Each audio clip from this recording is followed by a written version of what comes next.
श्रीमद् भागवत महापुराण षष्ठम स्कंद अध्याय 7 बृहस्पति जी के द्वारा देवताओं का त्याग और विश्व रूप का देवगुरु के रूप में वर्ण। राजा परीक्षित ने पूछा, भगवान देवाचार्य बृहस्पति जी ने अपने प्रिय शिष्य देवताओं को किस कारण त्याग दिया था? देवताओं ने अपने गुरुदेव का ऐसा कौन सा अपराध किया था? आप कृपा करके मुझे बताइए। श्री सुखदेव जी ने कहा, राजन, इंद्र को त्रिलोकी का ऐश्वर्य पाकर घमंड हो गया था। इस घमंड के कारण थे वे धर्म मर्यादा का सदाचार का उल्लंघन करने लगे थे। एक दिन की बात है, वे भरी सभा में अपनी पति शची के साथ ऊंचे सिंहासन पर बैठे हुए थे। 49 मरुदगण, 8 वसु, 11 रुद्र आदित्य, ऋभुगण, विश्वदेव, साध्यगण, दोनों अश्विनी कुमार उनकी सेवा में उपस्थित थे। सिद्ध चारण, गंधर्व, ब्रह्मवादी मुनिगण, विद्याधर अप्सराएं, किन्नर, पक्षी और नाग उनकी सेवा और स्तुति कर रहे थे। सब और ललित स्वर से देवराज इंद्र की कीर्ति का गान हो रहा था। ऊपर की ओर चंद्रमंडल के समान सुंदर श्वेत छत्र शोभायमान था। चवर, पंखे आदि महाराजोचित सामग्रियां यथास्थान सुसज्जित थी। इस दिव्य समाज में देवराज बड़े ही सुशोभित हो रहे थे। इसी समय देवराज इंद्र और समस्त देवताओं के परम आचार्य बृहस्पति जी वहां आए। उन्हें सुर असुर सभी नमस्कार करते हैं। इंद्र ने देख लिया कि वे सभा में आए हैं, परंतु वे न तो खड़े हुए न आसन देकर गुरु जी का सत्कार किया। यहाँ तक कि वे अपने आसन से हिले डुले तक नहीं। त्रिकालदर्शी समर्थन बृहस्पति जी ने देखा कि यह ऐश्वर्य का दोष है। बस वे झटपट वहां से निकलकर चुपचाप अपने घर चले गए। परीक्षित, उसी समय देवराज इंद्र को चेत हुआ। वे समझ गए कि मैंने अपने गुरुदेव की अवहेलना की है। भरी सभा में अपनी ही निंदा करने लगे। बड़े खेद की बात है कि भरी सभा में मूर्खतावश मैंने ऐश्वर्य के नशे में चूर होकर अपने गुरुदेव का तिरस्कार कर दिया। सचमुच मेरा यह कर्म अत्यंत निंदनीय है। भला कौन विवेकी पुरुष ईश्वर की राजलक्ष्मी को पाने की इच्छा करेगा? देखो तो सही, आज इसी ने मुझे देवराज को भी असुरों से जो रजोगुण भाव से भर दिया। जो लोग यह कहते हैं कि सार्वभौम राज सिंहासन पर बैठा हुआ सम्राट किसी के आने पर राज सिंहासन से न उठे, तो वे धर्म का वास्तविक स्वरूप नहीं जानते। ऐसा उपदेश करने वाले कुमार्ग की ओर ले जाने वाले हैं। वे स्वयं घोर नरक में गिरते हैं। उनकी बात पर जो विश्वास करते हैं वे पत्थर की नाव की तरह डूब जाते हैं। मेरे गुरुदेव बृहस्पति जी ज्ञान के अथाह समुद्र है। मैंने बड़ी धृष्टता की है। अब मैं उनके चरणों में अपना माथा टेककर उन्हें मनाऊंगा। देवराज इंद्र इस प्रकार सोच ही रहे थे, भगवान बृहस्पति जी अपने घर से निकलकर योग बल से अंतर ध्यान हो गए। देवराज इंद्र ने अपने गुरुदेव को बहुत ढूंढवाया, परंतु उनका कहीं पता न चला। तब वे गुरु के बिना अपने को सुरक्षित न समझकर देवताओं के साथ अपनी बुद्धि के अनुसार स्वर्ग की रक्षा का उपाय सोचने लगे, परंतु वे कुछ भी सोच न सके। उनका चित्त अशांति बना रहा। परीक्षित, दैत्यों को भी देवगुरु बृहस्पति और देवराज इंद्र की अनबन का पता लग गया। तब उन्होंने मदोन्मत और आत्ताई असुरों ने अपने गुरु शुक्राचार्य के आदेशानुसार देवताओं पर विजय पाने के लिए धावा बोल दिया।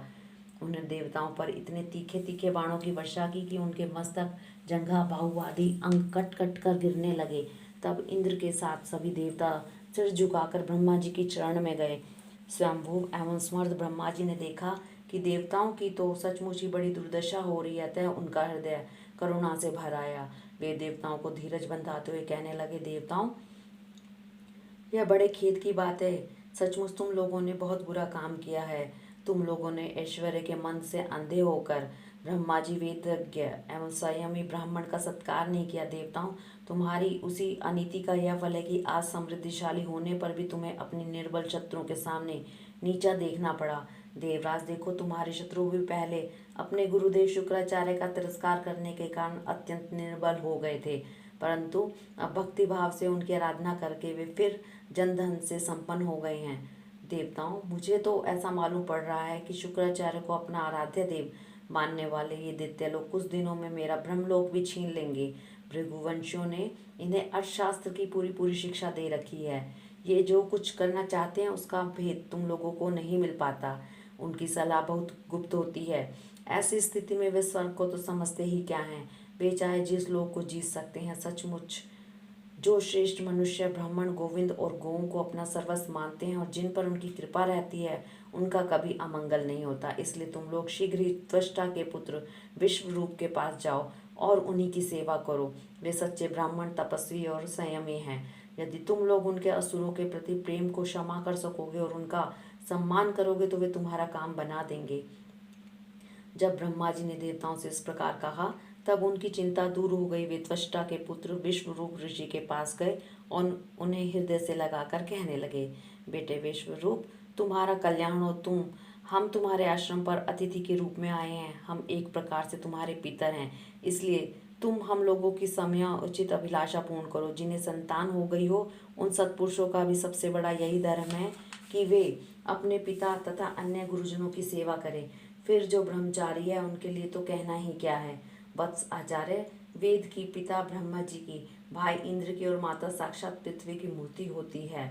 इस प्रकार बहन दया की, अतिथि धर्म की, अभ्यागत अग्नि की और जगत के सभी प्राणी अपने आत्मा की ही मूर्ति आत्मस्वरूप होते हैं। पुत्र, हम तुम्हारे पितर हैं। इस समय शत्रुओं ने हमें जीत लिया है। हम बड़े दुखी हो रहे हैं। तुम अपने तपोबल से हमारा यह दुख, दरिद्र, पराजय टाल दो। पुत्र, तुम्हें हम लोगों की आज्ञा का पालन करना चाहिए। तुम ब्रह्मनिष्ठ ब्राह्मण हो, अतः जन्म से ही हमारे गुरु हो। हम तुम्हें आचार्य के रूप में वर्ण करके तुम्हारी शक्तियों से अनायास ही शत्रुओं पर विजय प्राप्त कर लेंगे और आवश्यकता पड़ने पर अपने से छोटों का पैर छूना भी निंदनीय नहीं है। वेद ज्ञान को छोड़कर केवल अवस्था बड़प्पन का कारण भी नहीं है।